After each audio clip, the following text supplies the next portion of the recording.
The U.S. says it wants to calm Iran down. At the same time, it's sending aircraft carriers, issuing threats, and keeping military action on the table. That contradiction is the real story. Is Washington stepping away from war or quietly preparing for it? Because if this is a bluff, it's a risky one. And if it isn't, the consequences won't stop at Iran's borders.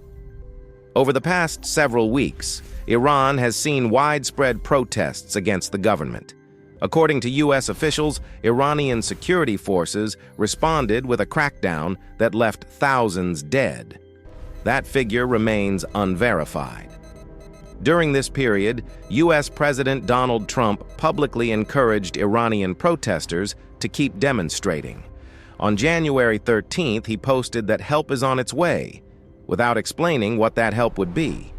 Days later, Trump said Iranian authorities had told his administration that the killing of protesters had stopped and that planned executions would not take place. At the same time, he refused to rule out military action against Iran. The U.S. has also deployed major military assets to the region, including the USS Abraham Lincoln aircraft carrier. Trump has repeatedly described this buildup as an armada and said he hopes Iran will make a deal. Iranian officials responded with warnings. They said any attack would trigger retaliation, not only against the U.S., but potentially against regional states whose airspace or territory might be used. The Islamic Revolutionary Guard Corps added that neighboring countries would be considered hostile if they enable an attack. Amid these tensions, Iranian President Masoud Pezeshkian spoke by phone with Saudi Crown Prince Mohammed bin Salman. Pezeshkian said U.S. threats would only destabilize the region. Saudi Arabia replied that it would not allow its territory or airspace to be used for attacks on Iran. Meanwhile, Washington says it is open to negotiations, but only if Iran dismantles its nuclear program and halts uranium enrichment. Iranian officials rejected those terms, saying pressure only invites more pressure. The official U.S. narrative is straightforward.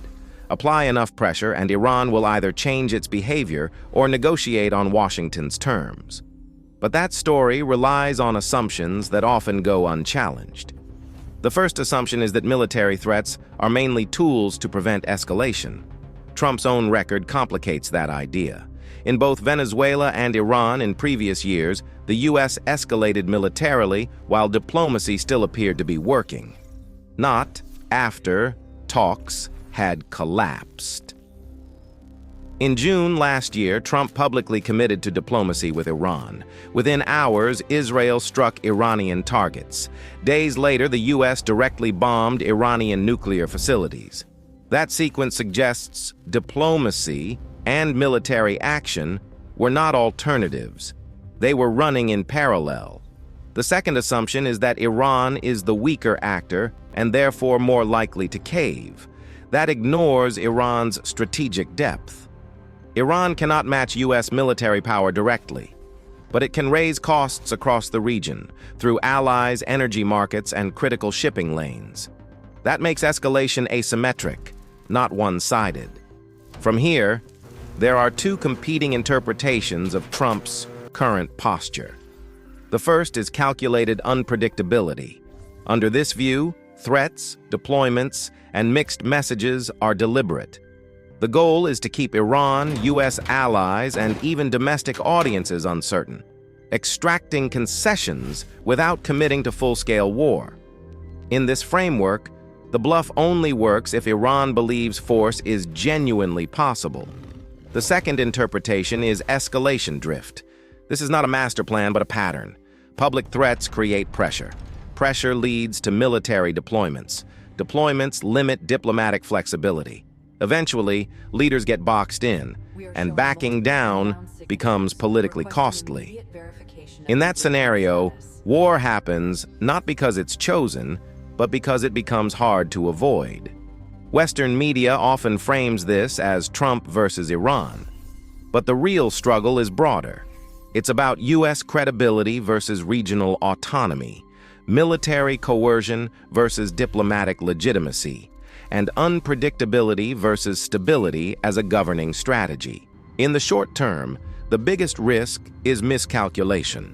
Military assets operating close to Iran increase the chance of an incident, intentional or accidental, that forces retaliation. Even without open war, oil markets and regional trade react to perceived instability. Iran's warning to neighboring states matters here. If countries like Iraq, Kuwait, or Gulf states are seen as enabling U.S. action, they could become targets, directly or indirectly. Over the long term, relying on threats as leverage erodes trust in diplomacy itself. If negotiations are repeatedly followed by strikes, future talks lose credibility. That doesn't only affect Iran. It reshapes how adversaries around the world interpret U.S. intentions. There's also a regional realignment underway. Saudi Arabia's public refusal to allow its territory to be used against Iran signals caution, not confrontation. That limits U.S. operational options and reflects fatigue with regional wars that bring instability without clear gains. So who benefits and who loses? Hardliners on all sides benefit from escalation narratives. Regional economies lose from uncertainty. Diplomacy loses credibility. And civilian populations absorb the risk, with little influence over decisions being made. This dynamic doesn't resolve the nuclear issue. It freezes it, hardens positions, and raises the stakes for everyone involved. Several things remain unclear. Is the U.S. military buildup meant to deter Iran, or to reassure domestic audiences that threats are being enforced? Are back-channel talks happening quietly, or has diplomacy effectively stalled? These are the signals to watch. Any shift in Saudi or Gulf state language on airspace and cooperation. Changes in U.S. military posture, not rhetoric, but actual redeployments.